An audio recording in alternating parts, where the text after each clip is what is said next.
সুপ্রভাত বন্ধুরা, ভারত মাতা কিচেনে তোমাদের সবাইকে স্বাগত জানাচ্ছি।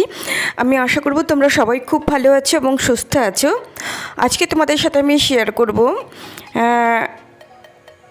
কি করে ছোট্ট ছোট্ট বাচ্চাদের বা যারা সবজি খেতে চায় না তাদের কি করে গোপনে সবজি খাওয়ানো যায়। তো চলো একটা খুব সুন্দর রেসিপি আমি তৈরি করি। সেটা হচ্ছে আটা দিয়ে ভেজ পরোটা করব। তো আমি নিয়ে নিয়েছি কিছু সেদ্ধ করা বাঁধাকপি, কিছু ধনেপাতা কুচি, কিছু সেদ্ধ করা গাজর, সেদ্ধ করা মটরশুঁটি পেস্ট করে নিয়েছি, একটু আদা নিয়েছি, একটু কালো জিরে আর একটু সামান্য ভাজা জিরের গুঁড়ো, আর সঙ্গে একটা কাঁচা লঙ্কা কুচি, আর তার সঙ্গে ময়দা। তো চলো কিভাবে ঝটপট একটা রেসিপি তৈরি করে নেওয়া যাক পরোটা। তো চলো দেখে নেওয়া যাক পরোটাটা আমি কিভাবে তৈরি করছি। তো মটরশুঁটি সেদ্ধ করে রাখা মটরশুঁটি পেস্ট করে নিয়েছিলাম, সেটা দিয়ে দিলাম। তারপরে এবার গাজর কুচিগুলো দিয়ে দেব। আমি সব কিছু সেদ্ধ করে নিয়েছি, কেন বলো তো, যেহেতু আমি অল্প তেলে ভাজবো তার জন্য সেদ্ধ করে নিয়েছি। আর যদি ছাকা তেলে ভাজতাম তাহলে সেদ্ধ করে নেওয়ার দরকার হতো না। যেহেতু অল্প তেলে ভাজবো, অল্প আছে অল্প তেলে ভেজে নেব, তার জন্য আমি এগুলো সেদ্ধ করে নিয়েছি।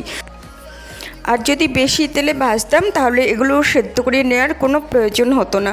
তো তোমরা চাইলে সিদ্ধ না করেও বেশি তেলে ভাজতে পারো, কিন্তু আমি যেহেতু সেদ্ধ করে নিয়েছি সেজন্য অল্প তেলে ভেজে নেব।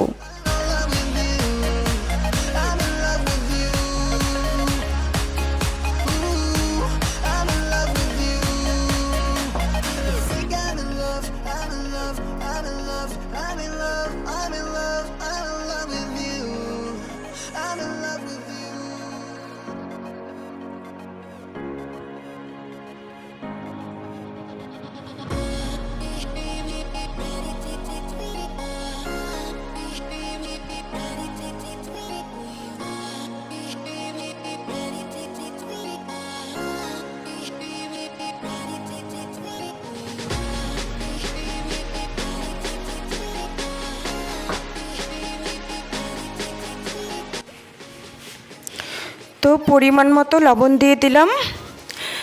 আমি কিন্তু এর মধ্যে ময়াম করার জন্য কোনো তেল দিইনি এবং জলও বেশি দেব না, কেননা সবজির মধ্যে যেই জলটুকু রয়েছে সেই জলটুকুতেই এটা মাখা হয়ে যাবে। সামান্য একটু জল ছিটিয়ে দেব।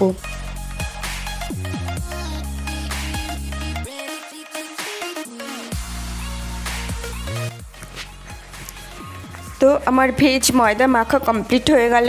চলো এবার বেলে নিয়ে একটা একটা করে এই কটা আমি তৈরি করেছি। তো এখন একটা একটা করে বেলে নেব সবগুলো, তারপরে একে একে ভেজে নেব। তো চলো সঙ্গে থাকো।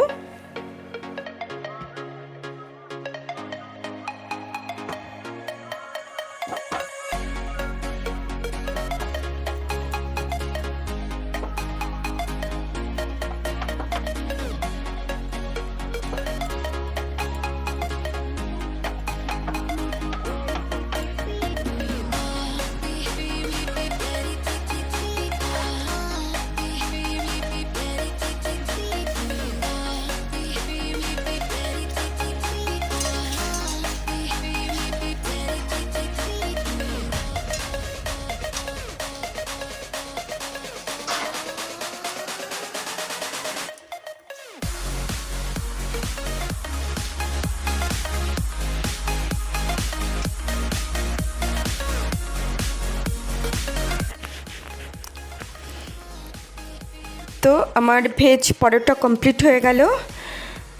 আজকে আমি বেশিরভাগটা রান্নাতেই পেঁয়াজ রসুন এগুলো আমি দিই না, কখনো কখনো কোনো রান্নাতে দিই। আর আজকে আমি করে নিয়েছি ভেজ পরোটার সাথে একটা ভেজ তড়কা, পুরোটাই নিরামিষ। তো ছোট্ট শিশু থেকে বৃদ্ধ পর্যন্ত সবাই এটা খেতে পারবে। তো আজকে রেসিপিটা তোমাদের কেমন লাগলো? যদি ভালো লাগে তাহলে বন্ধু হয়ে পাশে থেকো। দেখা হবে অন্য কোনো ভিডিওতে। তোমরা সবাই খুব ভালো থেকো। টাটা।